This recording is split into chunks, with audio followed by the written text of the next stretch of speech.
மக்களே welcome to Dubai நண்பன். எல்லோரும் இப்போ கேட்குறாங்க, துபாயில் இவ்வளோ பிரச்சனை நடக்குது, அதை என்னன்னு சொல்லுங்களேன், என்ன நடந்திருக்குன்னு சொல்லுங்கள் அப்படின்ட்டு. நான் சொல்கிறேன், இப்போ கவர்மெண்ட்டால் என்னென்ன அறிவிச்சிருக்காங்கன்னு சொல்லி நான் சொல்கிறேன்.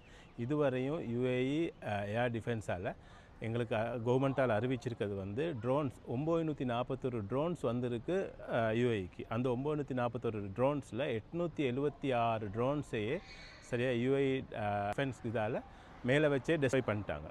அப்போ அதில் கீழே விழுந்திருக்கிறது வந்து பாதிக்கப்பட்டிருக்கிறது 65 ட்ரோன்ஸ் தான் வந்து பட்டிருக்குங்க.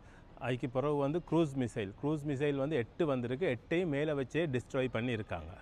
அதுக்கு பிறகு வந்து பெலஸ்டிக் மிசைல் வந்து 189 பெலஸ்டிக் மிசைல் வந்திருக்கு. அதில் 175 மிசைல்ஸையே மேலே வச்சே டெஸ்ட்ராய் பண்ணியிருக்காங்க. 13 பெலஸ்டிக் மிசைல் தான் கீழே வந்து பார்த்துருக்குது.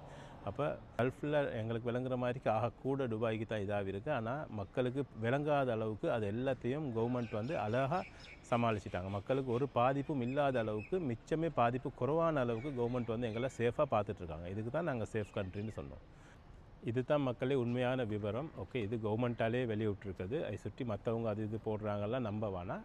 இவ்வளோ ட்ரோன்ஸ் வந்திருக்கு, இவ்வளோ மிசைல்ஸ் வந்திருக்கு, இவ்வளோ பெலஸ்டிக் மிசைல்ஸ் வந்திருக்கு, அதில் இவ்வளோ நாங்கள் அழிச்சிருக்கோம்னு சொல்கிறது அழகாக கவர்மெண்ட் வந்து எங்களுக்கு சொல்லியிருக்காங்க. சும்மாவா சொன்னாங்க இல்லையா, துபாய் சேஃபஸ்ட் கண்ட்ரின்ட்டு. இப்போ விளங்குதா, நாங்கள்லாம் சேஃபாக, எல்லாருமே சேஃபாக தான் இருக்கோம் இங்கே. அதை சுற்றி நாட்டில் இருக்கவங்களும் பயப்படாதீங்க. அவங்களோட ஃபேமிலி இதில் பற்றி எல்லோரும் அவங்களோட வேலைகளை செஞ்சுக்கிட்டு, இப்போ யுத்தம் நடக்குது, ஆனால் மக்கள் அவங்களோட அன்றாட வேலையெல்லாம் செஞ்சுக்கிட்டு எல்லோரும் பயமில்லாமல் இருந்துக்கிட்டு இருக்காங்க.